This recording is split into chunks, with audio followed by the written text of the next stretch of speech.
அனைவருக்கும் வணக்கம். பீமா வாஸ்து தமிழ் சார்பாக அனைவரையும் வரவேற்கிறேன். நம்ம தொடர்ந்து வாஸ்து குறித்தும் கன்ஸ்ட்ரக்ஷன் குறித்தும் நிறைய வீடியோக்கள் கொடுத்துட்டு இருக்கோம். அவ்வளவும் இன்ஃபர்மேட்டிவ் வீடியோஸ் நம்ம சேனலில் நீங்கள் உள்ள சர்ச் பண்ணி பார்த்தீங்கன்னா தெரியும். மோர் தென் 200 வீடியோஸ் இருக்குது. அவ்வளவுமே இன்ஃபர்மேட்டிவ் வீடியோஸ் உங்களுக்கு ரொம்ப யூஸ்ஃபுல்லாக இருக்கும். கன்ஸ்ட்ரக்ஷன் ரிலேட்டடாக வாஸ்து ரிலேட்டடாக இருக்கும். அந்த வீடியோக்களை பார்க்கும்போது உங்களுக்கு ஒரு ஃபுல் கிளாரிட்டி கிடைக்கும். நம்ம என்ன விஷயங்கள் தெரிஞ்சிக்க விரும்புகிறோமோ அந்த டைட்டில்லையே இருக்கும் வீடியோஸ். அதை தொடர்ந்து பார்த்து உங்களுக்கு தேவையான இன்ஃபர்மேஷனை அதில் கேதர் பண்ணிக்கலாம். ஓகே, நம்ம இந்த மாதிரி தொடர்ந்து நிறைய விஷயங்கள் நம்ம பார்த்துக்கிட்டே வர்றோம். அதில் நம்ம இன்னைக்கு ஒரு ரிப்பீட்டட் டைட்டில், இந்த டைட்டிலை நான் நிறைய இடங்கள்ல இது சம்பந்தமாக நான் பேசியிருக்கேன். அதே நேரத்தில் என்னோட வீடியோக்களையும் முன்னாடி உள்ள ப்ரீவியஸ் வீடியோவில் இதை குறித்து நான் நிறைய இன்ஃபர்மேஷன் கொடுத்துருக்கேன். அப்படி இருந்து தொடர்ந்து பார்த்தீங்கன்னா எங்களுக்கு வரக்கூடிய காலில் 50%க்கு மேலே இதே விஷயங்களே ரிப்பீட்டடாக வந்துக்கிட்டே இருக்கு. அது என்னன்னு பார்த்தீங்கன்னா, ஒரு மனிதனுக்கு உள்ள சகல விதமான பிரச்சனைகளுக்கும் காரணம் வாஸ்து அப்படின்னு. இது எப்படின்னா, ஜோதிடத்துல சொல்ற விஷயங்கள் பூராமே வாஸ்துலையும் சொல்றாங்க. வாஸ்துலையும் பார்த்தீங்கன்னா இப்படி இருந்த இந்த மாதிரி ஆயிடும், வீடோட அமைப்பு இந்த மாதிரி இருந்துச்சுன்னா உங்களுக்கு இந்த மாதிரியான துன்பங்கள்லாம் வரும், கஷ்டங்கள்லாம் வரும் அப்படின்னு சொல்லி வீட்டோட எப்படி ஜோதிடத்துல கட்டத்துல ஒரு சில பொசிஷன்ல ஒரு சில பிளானட் இருக்கிறனால உங்களுக்கு இந்த மாதிரியான பாதிப்பு வரும் வைக்கும்னு சொல்றாங்களோ, அதே மாதிரி வீட்டோட இது நிறைய பேர் திரும்ப திரும்ப ரிப்பீட்டடா கால் பண்ணி நான் என்னோட வீடியோல நான் ஏற்கனவே சொல்லியிருப்பேன். இதை பத்தி ஒரு கிளாரிட்டிக்கு ஒரு கிடைக்கிற அளவுக்கு நான் இன்ஃபர்மேஷன் எல்லாமே கொடுத்துருக்கேன். ஆனா திருப்பி இதையே பேசிக்கிட்டு இருக்காங்க. ஆனால் அது குறித்து தான் ஒரு சின்ன விளக்கம் கொடுக்கறதுக்காக இந்த வீடியோக்கு நம்ம கொடுக்குறோம். ஓகே, நான் engineer Pradeep Jayakumar, qualified Vastu Shastra consultant and professional civil engineer. 33 வருடங்களுக்கு மேலாக கட்டுமான துறையிலும் 9 வருடங்களுக்கு மேலாக வாஸ்து துறையிலும் தொடர்ந்து எங்களோட சேவைகளை அளித்து கொண்டிருக்கோம்.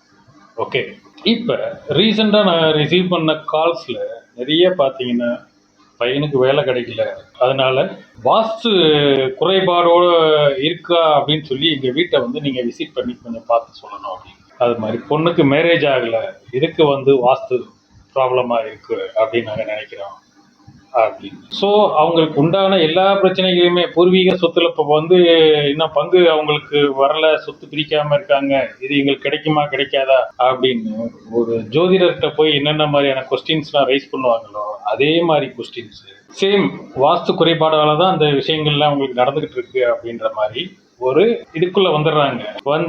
நீங்க இதை பார்த்து எங்களுக்கு இதை கொஞ்சம் சரி பண்ணி கொடுங்க அப்படின்னு நம்ம திருப்பி நம்ம இந்த மாதிரி கேட்கறவங்களுக்கு சொல்றது என்னன்னு கேட்டீங்கன்னா, வாஸ்து ஒரு சயின்ஸ், பியூர்லி சயின்ஸ்.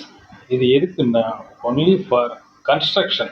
உங்க வீட்டை வாஸ்துப்படி நீங்க கட்டிக்கிட்டீங்கன்னா அது உங்களுக்கு எனர்ஜி பேலன்ஸ், ஒரு பாசிட்டிவ் எனர்ஜி கிடைக்கும், நல்ல காற்றோட்டமா இருக்கும், வெளிச்சமா இருக்கும். அது உங்களோட உடல்நிலையை ஆட்டோமேட்டிக்கா அது நல்லபடியா மெயின்டைன் பண்றதுக்கு உதவும்.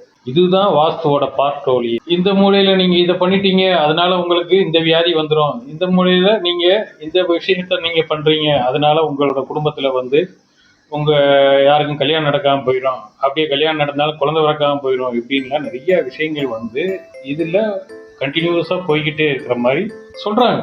இந்த மாதிரி இருக்கு, இதுக்கு ஒரு பூஜை பண்ணா சரியாயிரும் அப்படின்னாங்க. என்ன மாதிரியான பூஜை பண்ணணும் அப்படின்னு கேட்குறாங்க. எனக்கு அதெல்லாம் தெரியாதுங்க. நான் டிப்ளமோ இன் வாஸ்து சாஸ்திரான்னு அண்ணாமலை யூனிவர்சிட்டியில படிச்சு அதை பேஸ் பண்ணி என்னோட எக்ஸ்பீரியன்ஸ் வச்சு நான் எதையும் மேனிபுலேட் பண்ணாம உள்ளதா உள்ள மாதிரி சொல்றேன். அந்த மாதிரி சிலரும் இந்த பூஜை பண்ணலாம், அந்த பூஜை பண்ணலாம் அப்படின்னு சொல்றாங்க. அது எதை பேஸ் பண்ணி சொல்றாங்கன்றதெல்லாம் எங்களுக்கு தெரியாது. ஏன்னா வாஸ்து சிலபஸ்ல அதெல்லாம் எதுவுமே இல்லாம இருக்கு. உங்களுக்கு நம்பிக்கை இருக்கும் பட்சத்துல சரி இது பண்ணா சரியாயிரும் அப்படின்னு சொல்லி உங்களுக்கு நம்பிக்கை இருந்துச்சுன்னா நீங்க ப்ரொசீட் பண்ணலாம். அது உங்களோட தனிப்பட்ட விருப்பம். ஆனா அதுல வாஸ்துல இந்த மாதிரி சொல்லியிருக்கு அப்படின்னு சொல்லி யாரும் சொன்னாங்கன்னா அது தவறு. ஏன்னா வாஸ்துல எந்த இடத்துலயுமே நீங்க இந்த மாதிரி பூஜை பண்ணுங்க வைங்கன்னு எதுவுமே சொல்லல. அதே நேரத்துல வாஸ்து குறைபாடோட உள்ள வீட்டுல நீங்க இருந்தீங்கன்னா கடவுளை நினைச்சுக்கோங்க. ஆண்டவனுக்கு மேற்பட்ட விஷயம் எதுவுமே இல்லை அப்படின்னு சொல்லி அனைவருமே நம்புறோம், நான் உட்பட. நானும் அதைத்தான் நம்புறேன். அதுக்கு ஆண்டவனுக்கு மேல வேற எதுவுமே கிடையாது அப்படின்னு. அதனால உங்களுக்கு அந்த மாதிரியான ஒரு குறை இருக்கிற மாதிரி ஃபீல் பண்ணீங்கன்னா ஆண்டவன் மேல பாரத்தை போட்டுட்டு நீங்க உங்களோட ரொட்டீன் வேலையை பார்த்துக்கிட்டே இருங்க. நல்லா சாமி கும்பிடுங்க, வீடை நல்லா. Bheema homes and properties an ISO certified construction company with rich experience in construction. More than 750 satisfied customers across Tamil Nadu.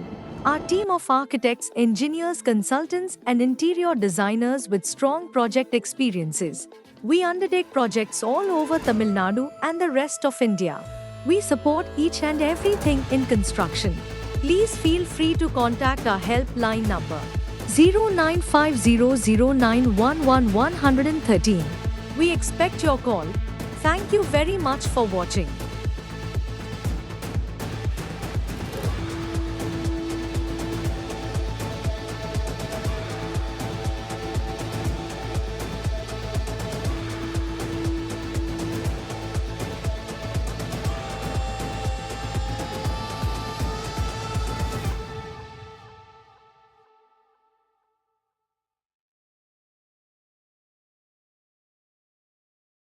தெய்வீக கடாட்சமா வச்சுக்கோங்க. நல்லா பனி அடிச்சு நல்லா சாம்பிராணி போட்டு நல்லா சாமி கும்பிட்டீங்கன்னாலே உங்களுக்கு ஒரு பாசிட்டிவான வைப்ரேஷன் கிடைக்கும் அப்படின்றது என்னோட ஒப்பீனியன்.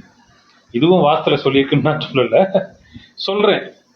ஆண்டவன்கிட்ட உங்களோட குறைகளை விட்டுட்டீங்கன்னா அது உங்களுக்கு ஒரு நல்ல இதை கொடுக்குறத நம்பிக்கையோட செய்யுங்க. அதே நேரத்தில் நிறைய பேர் வாஸ்து ரெமிடின்னு சொல்லி ஏதேதோ விஷயங்கள் சொல்றாங்க. அதெல்லாம் நீங்க நம்பிக்கிட்டு தேவையில்லாம பணத்தை விரயம் பண்ணிட்டு இருக்காதீங்க. ரிப்பீட்டடா நம்ம சொல்லக்கூடிய விஷயங்கள் எல்லாமே பார்த்தீங்கன்னா சேம் அதே தான்.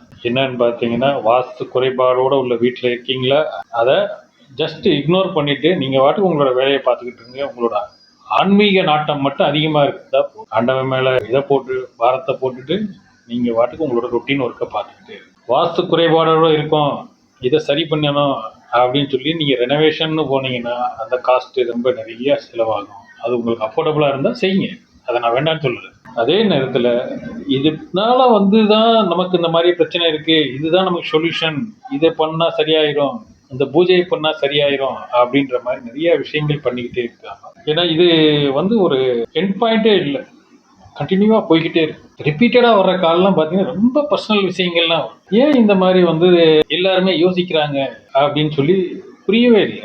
வாஸ்துக்கும் உங்களோட பர்சனல் லைஃப்க்கும் பெருசாக எந்த விதமான சம்மந்தமும் கிடையாது. வாஸ்துனால உங்கள் ஹெல்த்து பாதிக்கப்படுதுன்னு சொன்னால் கூட பரவாயில்ல, ஆனால் உங்களோட ஃபினான்ஷியல் பொசிஷன் அப்படி ஆயிடுது இப்படி ஆயிடுதுன்னு சொல்லி நிறைய சொல்கிறாங்க. அந்த அளவுக்கு அது உண்மை இல்லைன்றது எங்களோட கருத்து. ஏன்னா இந்த இடத்துலையும் வாஸ்துப்படி அந்த மாதிரி எல்லாம் பெரிய அளவில் பாதிப்பு வந்துடும் அப்படின்றதெல்லாம் ஒன்றும் இல்லை. வாஸ்து குறைபாடோடு இருந்தீங்கன்னா ஒரு சில விதமான பாதிப்புகள் இருக்குதுமே ஒழிய, நீங்கள் இந்த மேனிப்புலேட் பண்ணி நிறைய விஷயங்கள் சொல்கிறாங்க, அந்த மாதிரியான இதெல்லாம் இருக்கிற மாதிரி எந்த இடத்துலையும் டெக்ஸ்ட் புக்கில் குறிப்பிடப்படலை. அதனால் அதை போட்டு மனசில் போட்டு நிறைய குழப்பிக்கிட்டு எல்லாத்துக்குமே காரணம் வாஸ்து அப்படின்ற மாதிரி சொல்கிறாங்க. ஒரு ஜோஷியம் மாதிரி ஆயிடுச்சு. அஸ்ட்ராலஜிக்கும் வாஸ்துக்கும் சம்மந்தம் இல்லாமல் ரெண்டு ஒன்றுக்குள்ளே இன்டர்லிங்க்டு, ஆக்சுவலி இன்டர்லிங்க்டு. ஆனால் அதில் உள்ள விஷயங்களை பூராமே இதில் கொண்டு சொல்லிட்டு இந்த மாதிரி இருக்கிறதுனால உங்களுக்கு உங்கள் பொண்ணு கல்யாணம் ஆகாமல் இருக்கிறதுக்கு இதுதான் ரீசனு, உங்கள் பையனுக்கு வேலை கிடைக்காம இருக்கிறதுக்கு இதுதான் ரீசனு, உங்கள் பையனுக்கு கல்யாணம் ஆகாமல் இருக்கிறதுக்கு இதுதான் ரீசனு, குழந்தை பிறக்காமல் இருக்கிறதுக்கு இதுதான் ரீசனு அப்படின்ற மாதிரி நிறைய விஷயங்கள் சொல்கிறாங்க. அதில் எந்த அளவுக்கு உண்மை இருக்குன்னு தெரியல. அது உண்மையாக இருக்கிறதுக்கான சாத்தியங்களும் இல்லை அப்படின்றதான் எங்களோட ஒப்பீனியன். நாங்கள் இது வரைக்கும் எங்களோட எக்ஸ்பீரியன்ஸில் நாங்கள் சொல்கிறது இதுதான். வாஸ்துப்படி உங்களோட வீடு ஓரியன்டேஷன் இருக்கணுன்றது கம்பல்சரி. அது நீங்கள் ஏற்கனவே வீட்டை கட்டிட்டீங்க அந்த மாதிரி இருக்குன்னா அதை பெருசாக நீங்கள் போட்டு அலட்டிக்க வேண்டியது கிடையாது. நீங்கள் உங்களோட ரொட்டீன் ஒர்க்கை பார்த்துக்கிட்டே இருங்க. புதுசாக ஒரு வீடு கட்டுறதுக்கான வாய்ப்புகள் இருக்குது, கட்ட போகிறீங்க அப்படின்னா அந்த நேரத்தில் இந்த ஓரியன்டேஷன் எப்படி ரூம்ஸ் எல்லாமே டிசைன் பண்ணணும் வைக்கணும்னு சொல்லி எங்களையே கான்டாக்ட் பண்ணுங்கள். நாங்களே உங்களுக்கு வாஸ்து பேஸ்டு பிளான்ஸ் எல்லாமே கொடுக்குறோம். நல்ல சுபிக்ஷமாக எல்லாமே பண்ணுறதுக்கான வாய்ப்புகள் இருக்குது. அதே நேரத்தில் எக்ஸிஸ்டிங் வீட்டை பாருங்கள், நீங்கள் பார்த்து சொல்லுங்கள் அப்படின்னா நாங்கள் ஆக்சுவலாகவே இந்த பழைய வீடுகளை நாங்கள் பார்க்குறதோ வைக்கிறதோ அதை பண்ணுறதும் கிடையாது. அந்த விஷயத்தினால நம்ம இதை அவாய்ட் பண்ணிக்கிட்டே தான் இருக்கோம். ஓகே, இந்த வீடியோவில் சொல்லப்பட்ட கருத்து என்னன்னு கேட்டிங்கன்னா, வாஸ்து ஒரு ஜென்யூன் சயின்ஸ். அதுபடி இருந்தால் தான் உங்களுக்கு வீடு நல்லா இருக்கும், நீங்கள் வீட்டில் இல்லைங்க சுபிக்ஷமாக இருக்க முடியும். அதே நேரத்தில் நிறைய விஷயங்கள் வாஸ்து ரெமிடின்ற பேரில் நிறைய விஷயங்கள் சொல்லப்படுது. அதை நீங்கள் நம்பிக்கிட்டு தேவையில்லாமல் உங்களோட பணத்தை வீணடிக்க வேண்டாம் அப்படின்றத நான் இது மூலியமாக கேட்கணும். இந்த வீடியோவில் சொல்லப்பட்ட கருத்து உங்களுக்கு பிடிச்சிருந்தா லைக் பண்ணுங்கள். இந்த இன்ஃபர்மேஷன் யாருக்காவது தேவைப்படும்னா அவங்களுக்கு ஷேர் பண்ணுங்கள். தொடர்ந்து நாங்கள் கொடுக்கக்கூடிய இன்ஃபர்மேட்டிவ் வீடியோஸ் எல்லாத்தையும் நீங்கள் பார்க்கணுன்னு விருப்பப்பட்டீங்கன்னா இந்த சேனலை சப்ஸ்கிரைப் பண்ணுங்கள். தொடர்ந்து உங்களோட ஆதரவு எங்களுக்கு கொடுங்க. நன்றி, வணக்கம், வாழ்க வளமுடன்.